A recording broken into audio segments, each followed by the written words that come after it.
All right, everybody, we're going to go ahead and get started. We still have some folks signing in, but we have a lot we want to cover. So welcome, everybody. I hope you're all doing well. My name is Christiana Koff, and I am one of the undergraduate advisors in the Office of Career Services.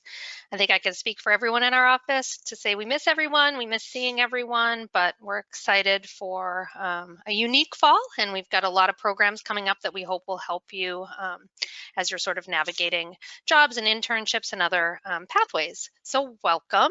Just a few housekeeping items before we get started.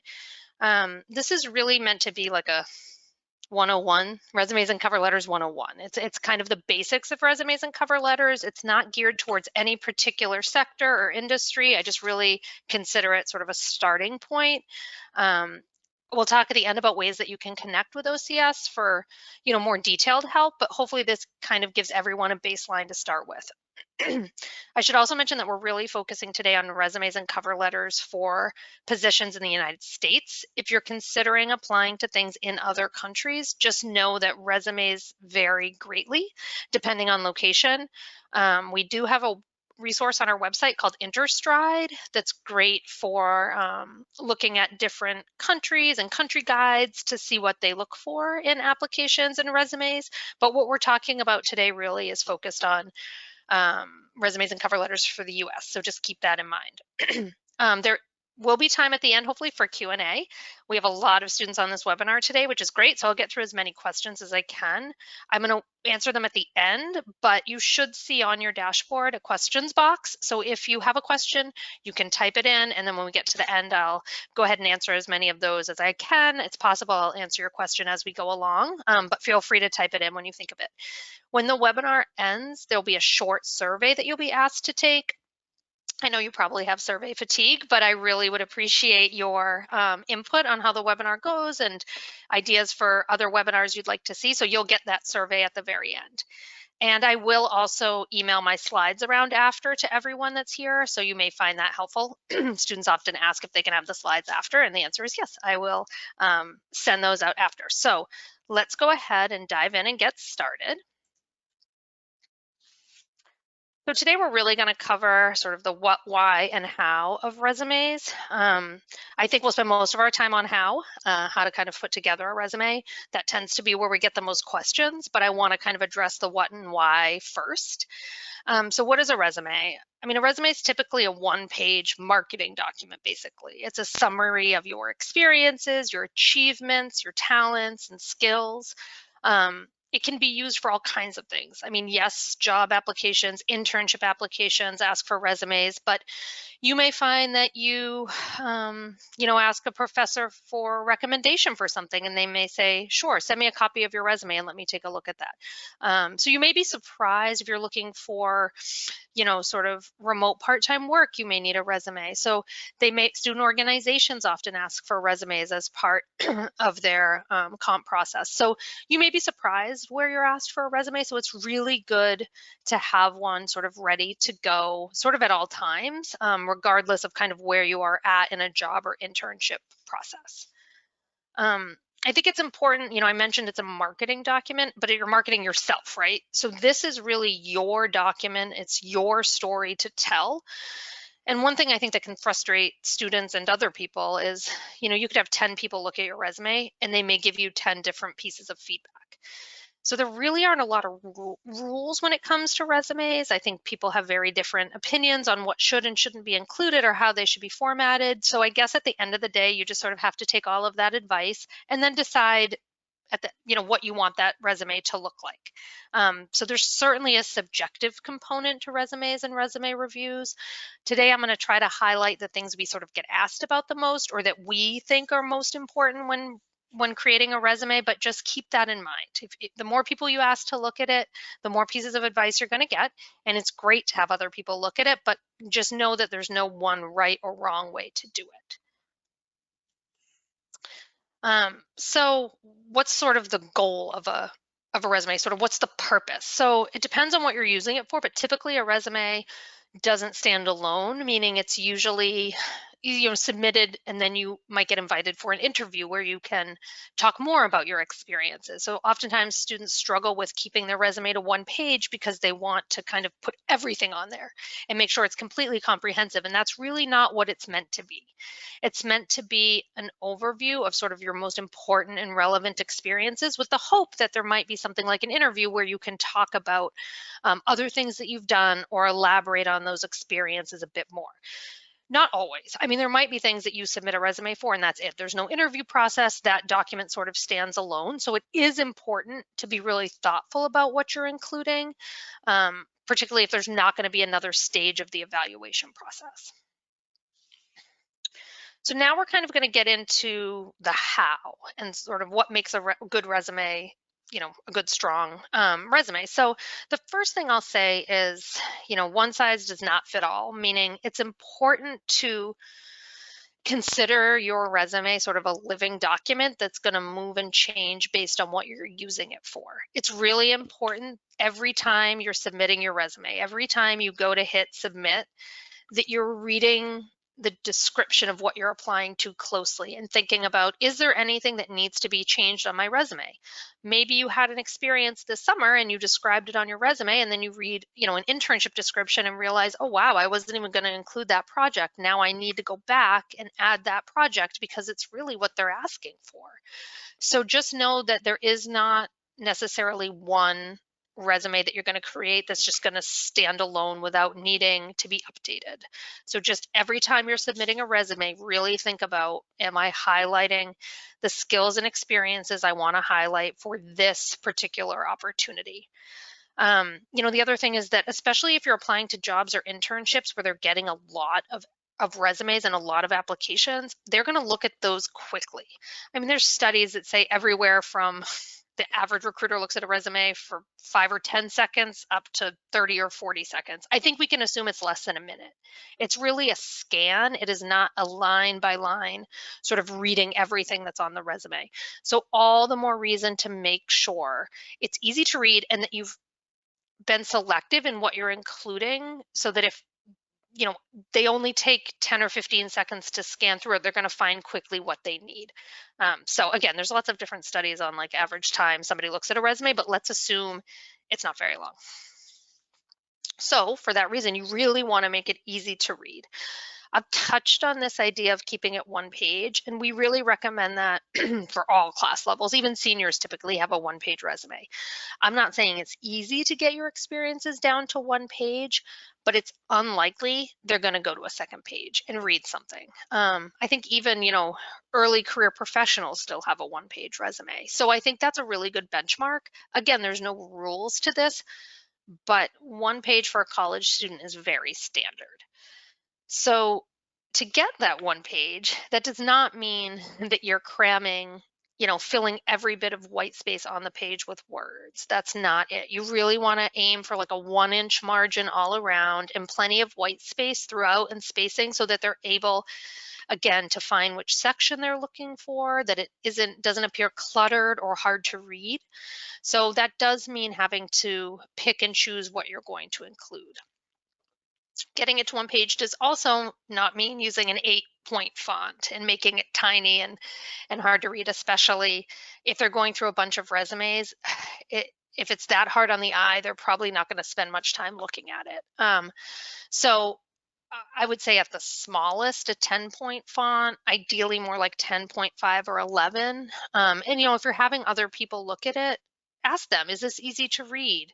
If you were looking at a stack of these, would this be easy on your eyes? So font does matter, and font type matters. So stick to something that's just a standard font that's easy to read. This isn't really the time to use sort of creative fonts that might not be as easy on the eye.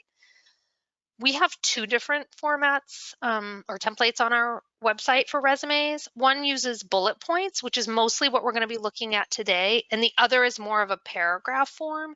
Either is fine. I personally find the bullet points much easier to read, but sometimes the paragraph format allows you to fit more detail. So just know that either are okay, and I'll show you towards the end where you can find those templates on our website. Be consistent. So whatever font you choose, however you decide to format it, just make sure that it's consistent throughout. Again, you don't want to have italics in one place, bold in another, different font sizes. That I think can be a little bit confusing, and hard to read. So whatever you choose for those sorts of things, just be consistent throughout. And probably the best piece of advice, or if you take one thing away from today, proofread this and have other people look at it. When it comes to resumes, spell check is not your friend.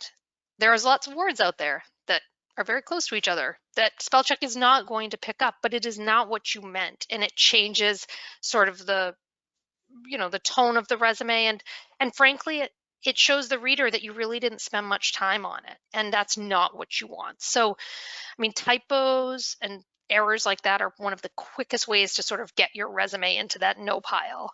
So whether you have us look at it or a friend or a family member, just have somebody read it over quickly to make sure at a minimum there aren't any typos, that that nothing's kind of jumping out at them, because again, that's probably the biggest no for this whole process.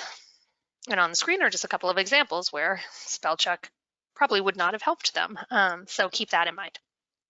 So now that I've set the stage a little bit, we're going to look at sort of the sections of a resume, just going through the whole resume top to bottom. What you see on the screen is the template that we recommend. I know it's small here, but it is on our website where you can download it as a Word document. But this gives you a sense of what I was talking about with the bullet points and again, the sort of format that we recommend. So the first part is the header, probably the easiest part. Things that have to be in a header: your name, your email address, and your phone number. Those are sort of the must. They have to be able to reach you. And I have looked at so many resumes that don't have phone number or email. So if somebody was interested in your candidacy, they would not be able to move forward. So email address, I recommend using your Harvard email address. Phone number, I mean, I know there's some students who are international right now, and maybe they have two different phone numbers. So if it's really where you could be reached right now, I would imagine most people are going to start with email to make contact, but they could use the phone. So make sure that's included. Address, I think, is optional. It's unlikely they're going to mail you anything to an address. Where I see address being helpful is if you are looking for something in your hometown and you want them to know, like, this is home for me. I think it can be helpful then. It's not wrong to put an address, but it takes up space and it isn't really necessary. So just consider that optional, I would say.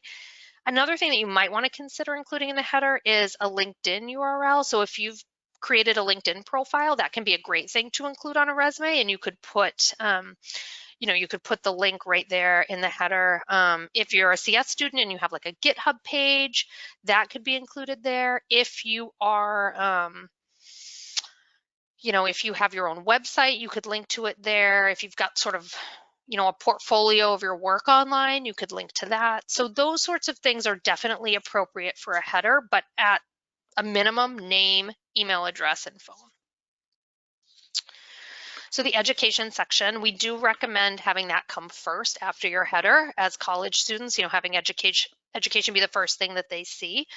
And it should start with Harvard and then go down to high school. So for Harvard, if you have declared a concentration, certainly include that here. If you have not yet, if you're a sophomore and you have not yet declared a concentration, but you're pretty certain what you're going to declare, you could put that, and just make sure in parentheses you put anticipated, so they know I haven't declared this yet, but this is what I'm planning on concentrating in. And if you're not sure at all yet, undeclared is totally fine. GPA, we get asked about this a lot. GPA is optional unless you are asked for it. OCS does not have a cutoff by which we do or do not recommend putting a GPA. There's way too many factors that go into a GPA, concentration, the courses a student has taken. Yeah, there's so many different factors that would make it really difficult for us to be able to pinpoint a particular GPA to put on or not.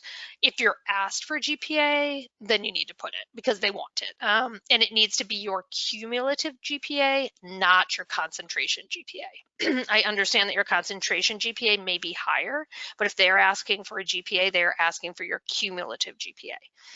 So just kind of keep that in mind. 2 decimal places is sort of the standard for GPA. So if it's a 3.48, it's a 3.48, not a 3.5.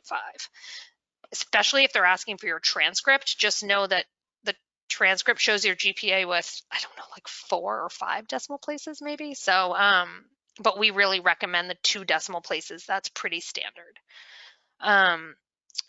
Another thing that sometimes comes up in the education section is relevant coursework. I would say this is certainly optional. If you decide to include coursework, the key is relevant. This isn't a place to list all the classes you've taken. This is really like if there's a couple of classes that you really want them to know you've taken, you know it's really important that they see it, you could list those here. If they're asking for your transcript, you really don't need to list your courses because they're going to have all of them. So consider that section optional. I definitely see students taking up 4 or 5 lines listing coursework, and that's just not the best use of space on a resume. They're not going to go through those classes line by line, so be selective. If you are a senior and you're writing a thesis, absolutely include that if you'd like. If you have a working title, that could go here. So that's something else that I would consider optional, but that could be in the education section. If you have studied abroad, this would be the place to put it, right there in the education section. You don't need to give a lot of details, but just where you went and when, and if your coursework sort of focused in one particular area. High school is probably, after GPA, the thing I would say I get asked about the most, like, should I put high school and what should I put from high school?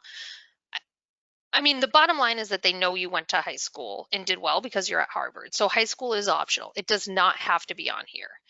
But there's no harm in having it here, particularly, if you're a sophomore or a junior and there's not a ton to put from Harvard yet, and you have room, it's fine to put high school. But just know that if you get to the point where space is an issue, this is something that certainly could come off. It's really not necessary, but again, you may find that there's a reason why you want to include it. The one thing I will say about high school, though, is if you want to have it on here, just really be selective about what you include. I mean, I think probably when you applied to Harvard, you had kind of the laundry list of everything that you did in high school, and that kind of helped you get into Harvard. But now that you're here, they really don't want to know everything that you did and every award. So just know that if it's something you spent a lot of time on in high school, but something that was really important to you, a really strong standout achievement, absolutely include it. But again, be selective in what you are including. And then the last thing I'll say about education, if you have something that takes a lot of time, like you're a varsity athlete, or you have, you're juggling school and, nearly a full-time job, something like that, that is a huge time commitment, it is okay to put in the education section, commit 30 hours per week to, Harvard varsity track and field or something like that, so that they know, like, this is the other thing in addition to my academics that I'm spending a lot of time on. But that tends to, be where we limit education. So now we're going to dive into the experience section, which to me is really the meat of a resume. It's that whole middle part where you're talking about experiences that you've had. So on our template, we have just a general sort of experience section, but just know that you can have different experience sections. For instance, if you've done a lot of research, you could have a research experience section. You could have a performing arts experience section. So it doesn't all have to be lumped together in one. It's just going to really depend, again, on what your experiences have been and what the cleanest way is to kind of showcase those. But our template at least lists sort of an experience section. And this tends to be things like jobs, internships, research, those sorts of experiences are what we tend to see in this section. So a lot of times students are like, I don't know what to put in my experience section. I don't know how to describe my experiences. What should I be highlighting? So I think this chart, this is the results of a survey done of employers around the country in terms of what they look for in new college grads in terms of skills. So as you're looking at this list, especially sort of the top 5 or even the first couple, the ability to verbally communicate and work as part of a team. So as you're thinking about your experiences and how you want to describe them, if these skills were something that you demonstrated in that experience, absolutely showcase that. Absolutely find a way to kind of weave these skills in, because these are the things that employers are looking for. So this can sometimes be a good place to start. So oftentimes students are sort of confused about which, we've got more than one page of experiences when I combine high school and college, and I don't know what to keep and what to cut. I sort of think of it as the 2 R's, recent and relevant.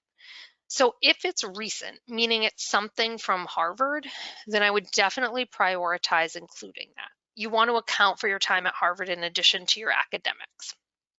But what about when it goes back to high school, things that are maybe not as recent?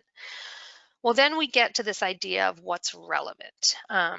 Again, this is about quality, not quantity. You want to really pick and choose what you're highlighting. So I think of, is it something that you feel is really important?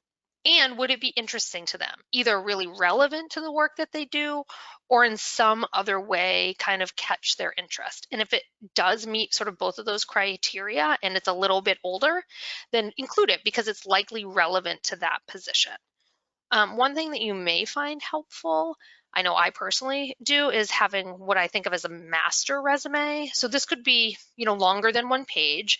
You've written out all of your experiences and your bullet points, and then all you're doing when you get ready to apply to something is just cutting those things that are not as relevant, but you've already done the hard work of creating the content.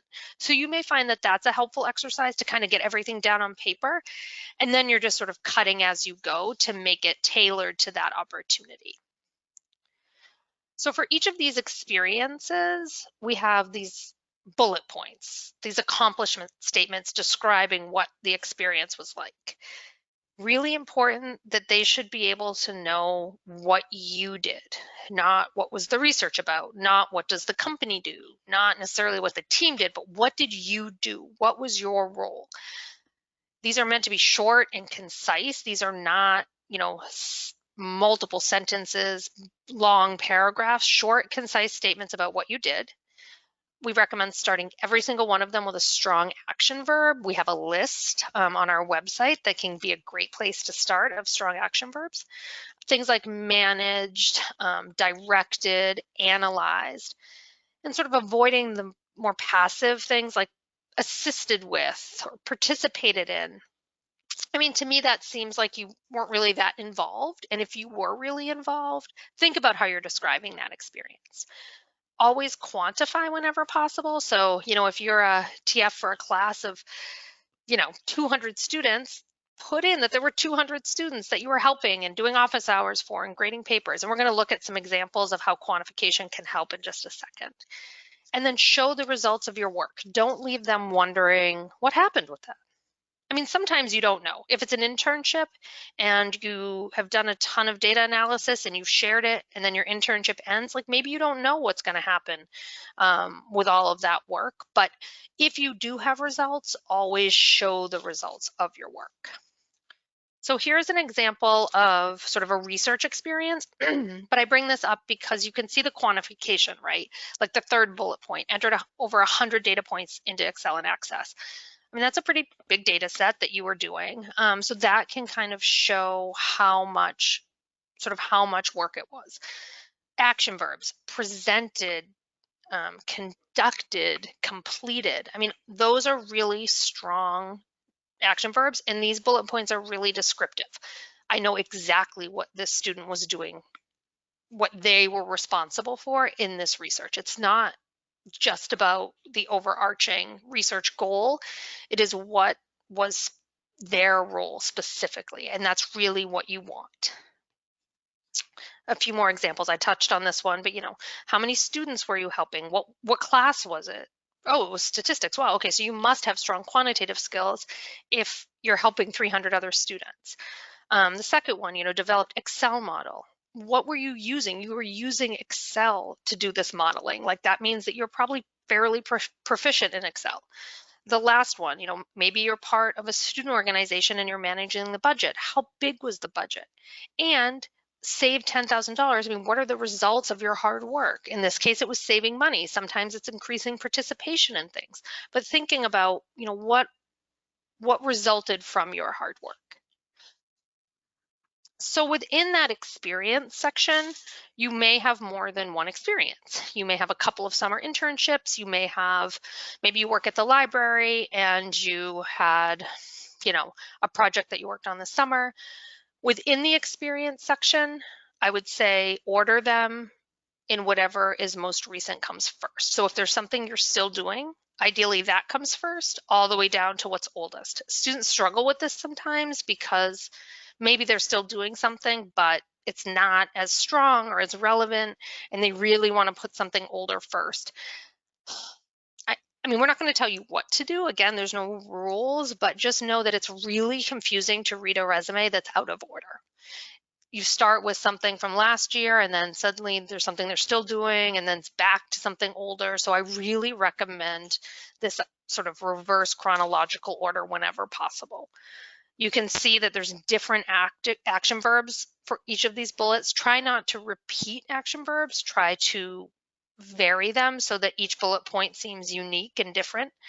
And then within the experience, so if we take the Pepsi example, you can order those bullet points, those 4 bullet points in whatever way you want, but I would recommend ordering them, starting with whatever is sort of the strongest piece of that experience. Because again, if they're going to scan this quickly, you want them right off the bat to see whatever you consider to be the strongest aspect of that experience.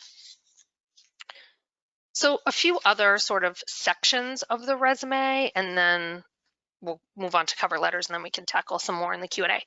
Leadership and activities is a pretty common section. That's where students typically put student organization involvement, athletics, volunteer work, things that you're sort of involved in on campus. That tends to be that leadership and activities section. Or if you're including experiences from high school, that could be leadership positions that you held in high school. So I would say that, you have education, experience, and then leadership and activities tends to be what comes next.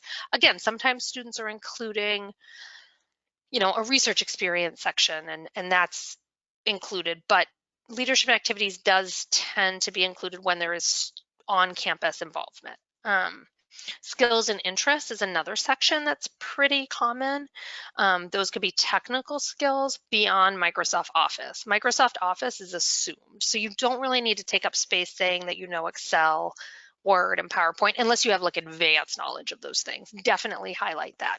But if you have other technical skills, maybe you've taken CS50 and gotten some exposure there, definitely include those. Maybe you know R or Stata, so that's a good place to list those technical skills. If you know other languages, absolutely include that. And I would put your level of proficiency. So if you are fluent in Spanish, put that. If you have, basic knowledge of something, put that. Make sure you're clear what your level of proficiency is. If it's relevant, you could include some laboratory skills here, but again, only if it's relevant to what you're applying to. And then interests. So this is one that's definitely optional. I think I've definitely had students who have included an interest line and come back from interviews and lo and behold, that's what they spent the whole time talking about. So, I mean, if you have some genuine interest that you think you might want to include, absolutely put them on there. But just know that is an optional section. And if you do include things, just make sure they are genuine interests. One other possible section, which isn't on here, could be a project section. So I see this a lot with like CS or engineering students or, students that are doing a lot of hands-on work in their classes. So maybe you've done, your CS50 final project really, you became really good at Java or something, and you want them to know, just know that a project section could be a place to put that. And that tends to be either class projects or maybe just projects the student is kind of doing on their own. But that's another possible section. And I'm sure there are many others, but those are the ones that tend to come up the most. A few things not to do on a resume. Especially for resumes in the US, I would stay away from pictures of yourself, how old you are, marital status, things like that. I mean, that really shouldn't be included on a US resume. I know in other countries there's a lot more personal information shared, but those are really not things that we tend to see on resumes, and that employers don't really want to see that information. I would stay away from I, me, my, sort of those pronouns, and again, start with that action verb. Abbreviations or acronyms, I would spell things out. Don't assume that people know. Like states could be an exception. Massachusetts takes up a lot of space, but beyond that, I think spell things out. Don't assume people know abbreviations and acronyms. And the last two are things that used to be really common on a resume and are not anymore, which are, references available upon request. That used to be something that people would put on their resume, and then if they were asked for references, they would share them. We really don't recommend putting that on anymore. They know that if they want references, they can ask. And a summary or objective statement, again, it doesn't usually tell the reader very much, especially for a college student, and it's taking up valuable space. A lot of times you're going to be asked to do a cover letter, which we'll talk about in a second, where you can expand on why you're interested in the opportunity, but objective and summary statements are not things that we tend to recommend at the sort of college student level.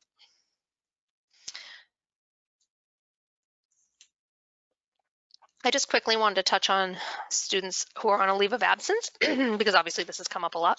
So if you're going to be taking a leave, either for the fall semester or the entire year, if you're going to be taking a leave and you are participating in the OCS recruiting program specifically, so that's like the early fall recruiting for things like consulting, tech, finance, like that sort of structured recruiting that happens through the OCS recruiting program, we do have a template that you have to use. You're required to use the Students on Leave template. The only difference is, and I've got it circled here, you can see next to where it says Harvard University, it says leave of absence in fall 2020.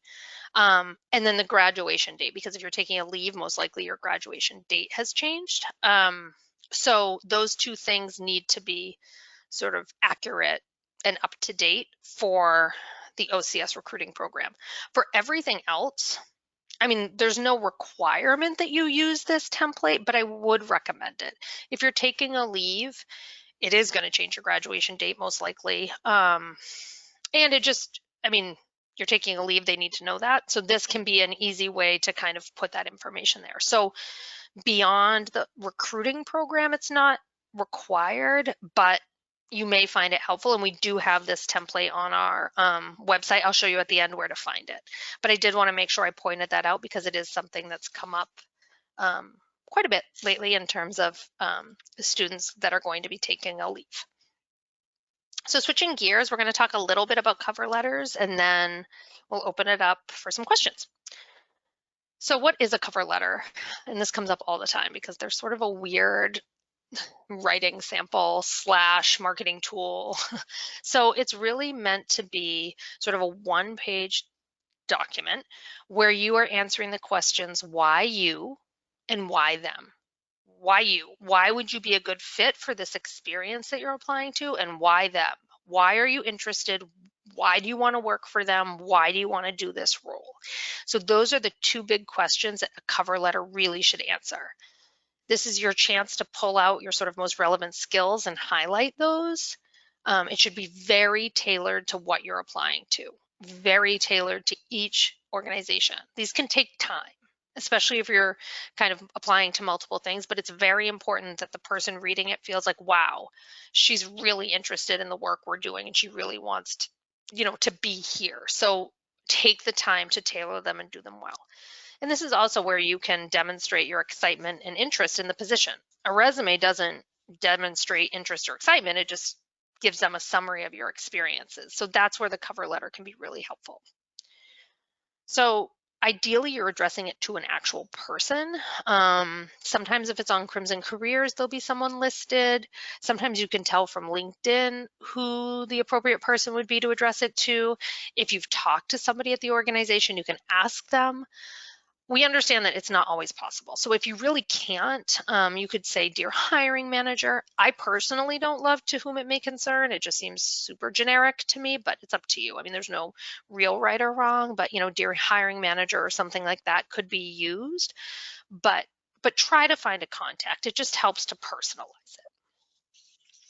And in that opening paragraph, you're sort of briefly introducing yourself and kind of what you're applying to and sort of what you're submitting this application for.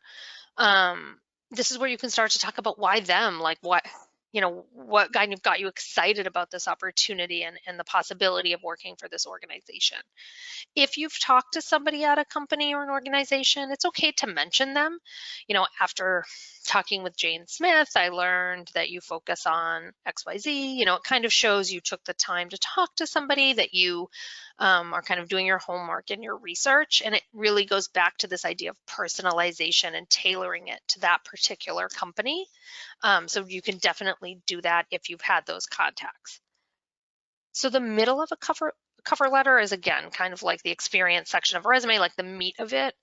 This is really the why you and possibly why them. So oftentimes, it'll start out with a little bit more about why them and then dive into why would you be the right fit. I would look at the job description or the internship description. What are they looking for? What have you done that's most relevant? And really highlight those strong examples, the most relevant examples that you have. This is your chance to pick and choose those things, often from your resume, that you want to highlight. It should not be a cut and paste from your resume, however. It's meant to be more additional information, more descriptive, tying it back to the work that's being done by that company. So it's not a cut and paste, but it may be an expansion of experiences that were touched upon in the resume. And then the closing paragraph's quite simple. I mean, it's really just maybe, telling them again how excited you are about the opportunity. And then you don't need to actually sign it. You can just type your name as kind of the signature, but I do recommend closing it with, closing it with enthusiasm and letting them know, if there's some kind of follow-up item or that you look forward to, hearing from them. However you want to close it, just make sure it's clear you're really excited about the opportunity. So that's a really high-level overview of cover letters. They can be tricky. I think they can take some work. I would say if you're applying to multiple things, it does not mean that you're reinventing the wheel every time. Like, you may find that your cover letters, especially the middle part where you're talking about your experiences, you may find that the cover letter, that part stays pretty similar, but the beginning part where you're tailoring it to the company, that really should be specific to them. That's where you do want to spend some time researching the company and making the reader feel like, wow, they really want to be here. They really want to kind of do work with us. So I think that's the big part of a cover letter is that tailoring piece and really being selective about which experiences you're highlighting. So before we dive into Q&A, just a few notes on kind of how we can help. So on our website, we have a whole section on resumes and cover letters. I've put a couple of arrows so you can see a link up at the top right to the OCS templates. So when you open that up, you'll see all the templates that we've talked about today as Word documents. So you can just open them up and start sort of plugging your information in. And then down towards the bottom, we list the templates again. And then we also have a resume and cover letter guide that includes the cover letter I just showed you as an example. It has other resume examples, and kind of the list of action verbs that we talked about are all in that publication. So that's right on our website as a PDF, and you can go in and download that. And I think you'll find that really helpful. And that guide to the action verbs list is super helpful in just sort of getting started. So next week, in terms of how to get help from us, next week begin our daily drop-in hours, Monday through Friday from 1 to 4. Obviously, those will be done virtually, and more information will be on our website about how to sign up and kind of get in the queue for drop-ins, but those will begin again next week. And then beginning September 1st, we will have our what we call express appointments for juniors and seniors. So those begin September 1st. I think they run for the first couple of weeks of September when we're sort of the busiest, to kind of give a little bit more time for juniors and seniors, but anyone is welcome to come to drop-ins beginning next week. And we can definitely take a look. They're 10 minutes long in drop-ins, so you can get a resume or cover letter reviewed. We usually can't get through both, but you can always sign back into drop-ins, and that's a great time to get it reviewed. And just a few other upcoming events that we have that you might find helpful. We'll be talking about virtual interviewing, attending career fairs in a virtual environment, and then networking, which is another question that comes up a lot, and kind of how to leverage that Harvard network. So all of these are in Crimson Careers, and that's where you can get sort of RSVP registration information. There's a lot of other events happening too. These were just some of the more nuts and bolts types events that you might find helpful, but we're doing lots of programming in lots of different interest areas. So definitely take a look at our events calendar and Crimson Careers. So now I'm going to open it up for questions. So give me 1 sec to pop open the questions box. So if you have questions of things we haven't covered, please go ahead and type them in, and I'll get through as many as I can. And then we'll just sort of go from there. And I will send out the slides. Let's see. So let me just dive in. Let me take a look. Hold on 1 sec. Okay, so this, and I won't be able to get through all questions. There's already a ton in here, so I will do my best, but I'll try to pick those that I think are most sort of broadly applicable, and then you're welcome to come drop-ins if you have specific questions. So a question, should I use a basic resume template or one of the fancier templates online? Great question. You don't have to use our template, but use something similar. Make it easy to read. There are so many terrible resume formats online that are nearly impossible to read. So use something similar to ours. I would say the exception, if you're applying to a creative field where there's sort of an expectation, like graphic design or something, where you're, expected to kind of showcase as part of your resume your sort of creative ability, great. Beyond that, keep it as simple and easy to read as possible. Your resume format should not be a distraction. It should instead be sort of a really easy way for them, to find the information that they need. GPA, is it recommended to round? No, 2 decimal places, and we don't recommend rounding. Should I use the bullet or paragraph style? Either is fine. I mean, I mentioned that I find the bullet point format easier to read, but again, take a look at our template for the paragraph format. I mean, it's not paragraphs of text necessarily, it just is formatted a little bit differently to allow for more information. So kind of keep that piece in mind, that we're still not talking paragraphs of text, but it allows for certainly more than the bulleted format.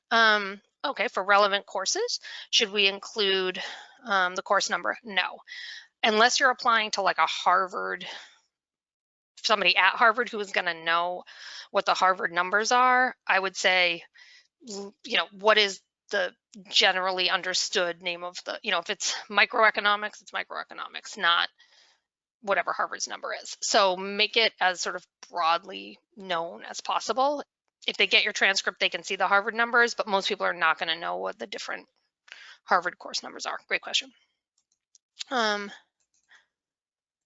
see. So this idea of kind of, do I have to keep things in chronological order if something older is more relevant? It's up to you. I mean, I understand that you want them to see what's most relevant, but I would also say things being out of order can be confusing.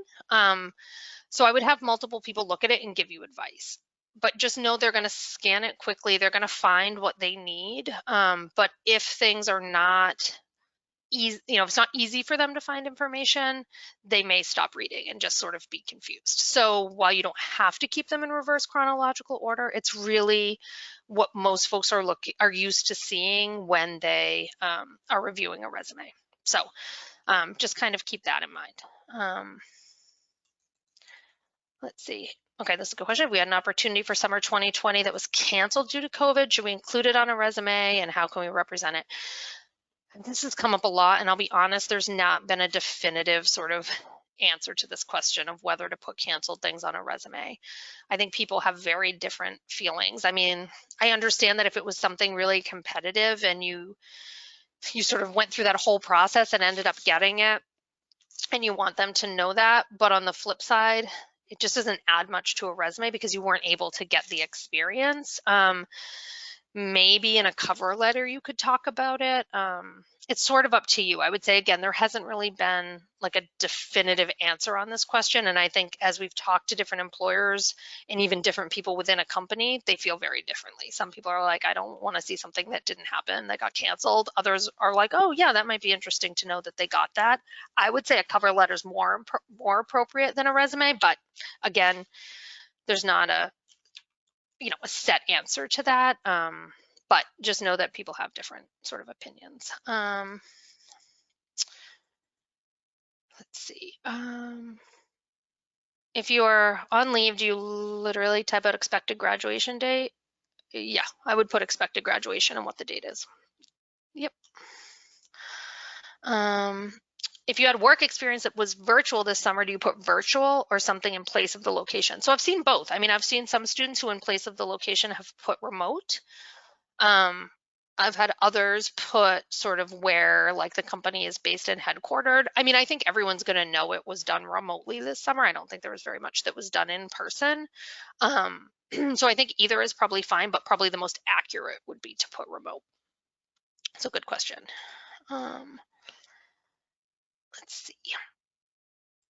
Should we add a 1 to 2 sentence introduction of ourselves on the resume? I do not recommend putting an introduction, a summary statement. I think you just start with your education. The introduction is more the cover letter.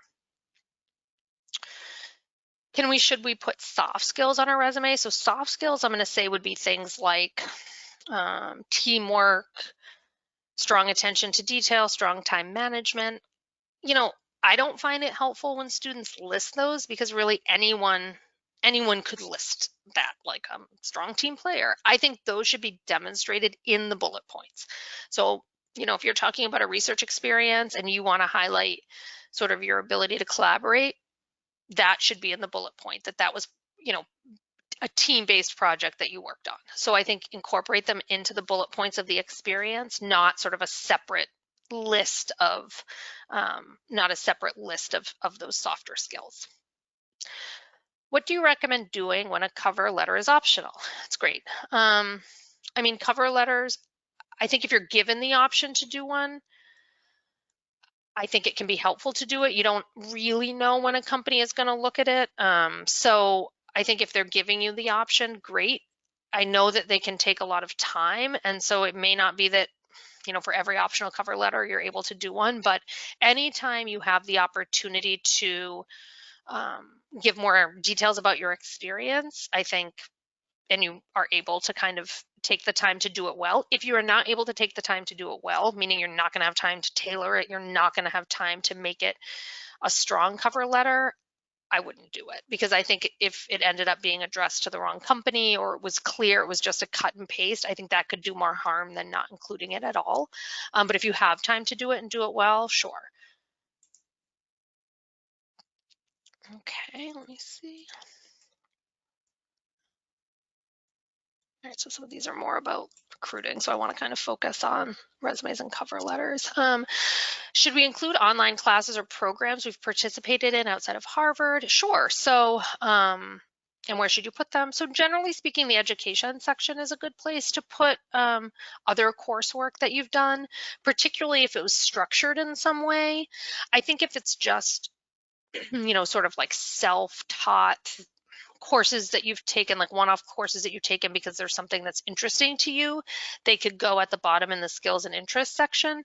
But if it's truly like coursework that you took, even if it's not for credit, but it was sort of a structured class that you took that you think is relevant, again, relevant to what you're applying to, then it certainly could be included in the education section. I mean, that's generally where people go to see like what classes somebody has taken. And even if it's not directly relevant, but maybe this summer your plans were canceled and you ended up doing sort of online coursework instead, not through Harvard, then you might definitely want to put that to kind of account for your time this summer and let them know how you were spending that time. Let's see, can we abbreviate or shorten course names? Yes. I mean, a resume isn't necessarily, it's not your transcript where everything has to be sort of official. So if there's a way to shorten it that would still let them know what it was about, yes. If they want your transcript and the actual course name, they'll get it there. Let's see, what should go in the experience section if most of our job experience is through leadership and activities? It's a good question. So not everybody has an experience section. Not everyone has a leadership and activities section. I would also say that the experience section is pretty general. I mean, there's no real rules. I think if you call it work experience, that implies that you are paid for it. So if you're putting work experience, just know that that implies that you were paid. But if it just says experience and what you really have is sort of student organization experience, like I can think of some of the consulting groups on campus that actually do consulting work for clients, like sure, that might end up going in the experience section. Or you may instead just have a leadership and activities section, which is also fine. Or you may have a leadership and activities section, and then maybe a lot of your time has been dedicated to public service. So maybe you have a separate public service experience section. So there's a lot of flexibility there. So don't feel beyond the header and the education section, the rest of it is really open to being tailored to what your experiences have been so far. So don't feel like you're locked into those particular sections. If it doesn't apply, or if you don't have leadership experience yet, then don't put a leadership section because it doesn't make any sense. They're going to read it and say like, why is this leadership? So again, just tailor it for your own experiences and know that there's not really any rules around it.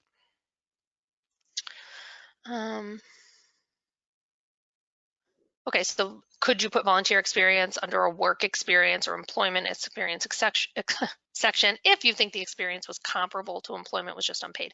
I would just call it experience. I just wouldn't get into work experience. Just call it experience, and that just opens up a lot of flexibility for that section to be sort of a variety of things. If a job listing does not have a place to submit a cover letter, should you include an objective statement on the resume? I would say no. If a company does not want a cover letter, they don't want a cover letter, and they probably don't want an objective statement either. What that signals to me is they just want a resume. They just want a summary of your experiences.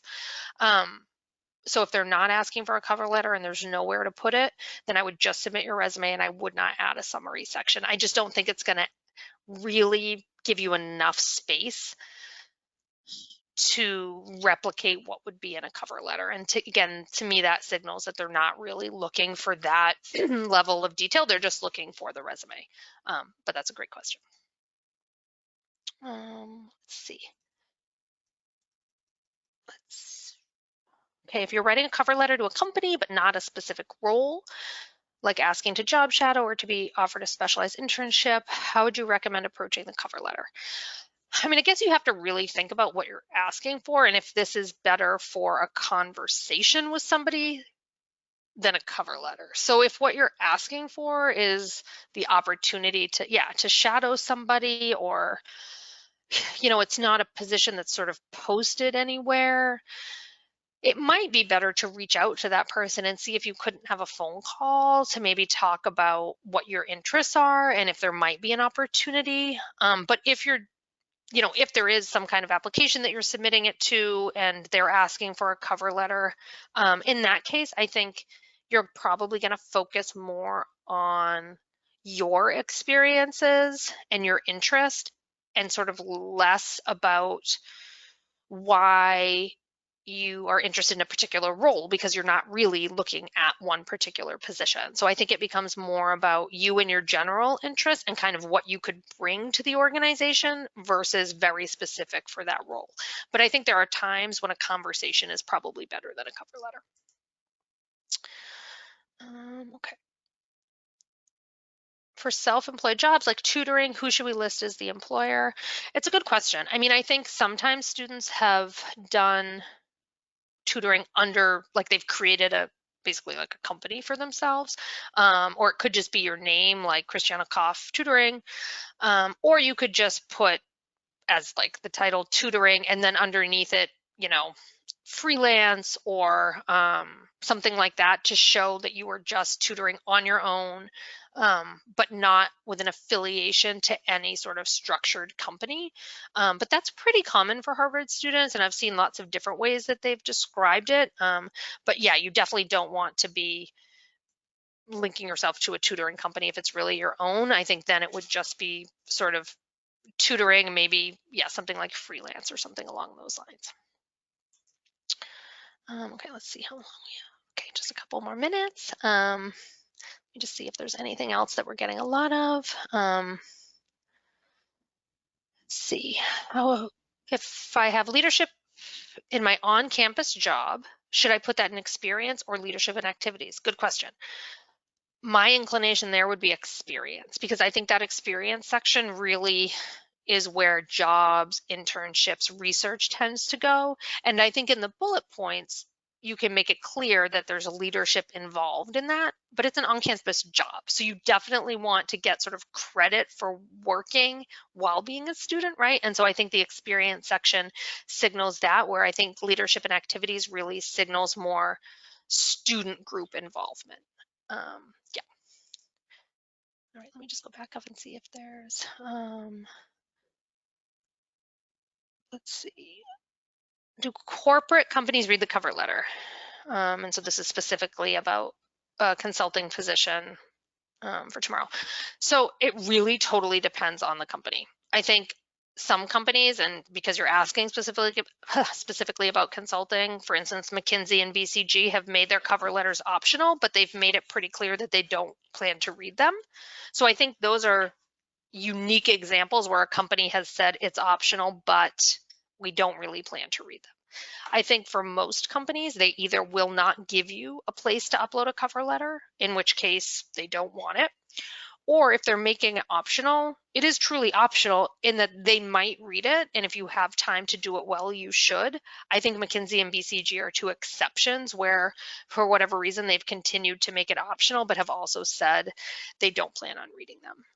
But that's really the exception. And I think given that this is sort of a general resume and cover letter webinar, I would say optional means do it if you have time to do it well. Okay. Let me see, we're just about out of time. I just want to see if there was anything else that's coming up quite a bit. Okay, this is one comes up a lot. If we're part of a group where we've conducted multiple roles, should I mention all the roles that I've completed? It's a really good question. So if you, for instance, have been in a student group and maybe you started in one position and you've worked your way up to like a new leadership position, you really should account for all of those. I think the challenge is space. It can take up a lot of space. I think the cleanest way to kind of show the progression within an organization is to list the title, and next to it, the dates that you held that position. And then on top of it is the next most recent position title, those dates. And then the first title would be your current title. So August 2020 to present. So that shows, okay, he's president now, was vice president before with those dates, and below that, director of operations and those dates. So that's kind of stacking them on top of each other is kind of the cleanest way to do it. But obviously that takes up a lot of space. So it's kind of going to depend on your resume and how much space you have. But I do think it's nice for them to see that you've committed to an organization and sort of worked your way up in that organization.